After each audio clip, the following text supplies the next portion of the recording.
தமிழக மீனவர்களை இந்திய குடிமக்களாக மத்திய அரசு கருதுவதில்லை என தமிழர் தேசிய முன்னணி தலைவர் பழ நெடுமாறன் தெரிவித்துள்ளார்.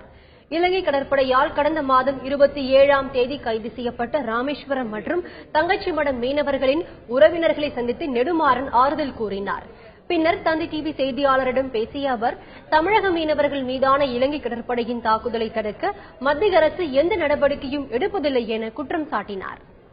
2 மீனவர்கள் சுடப்பட்டதற்காக இத்தாலிய கடற்படை மாலுமிகள் மீது ஐநா வரை போய் நடவடிக்கை எடுக்கிற இந்திய அரசு 600க்கும் மேற்பட்ட மீனவர்கள் சுட்டுக் கொல்லப்பட்டிருக்கும் போது இதுவரை ஒரு சிங்கள கடற்படையை சேர்ந்த ஒருவர் மீது வழக்கு பதிவு செய்திருக்கிறதா?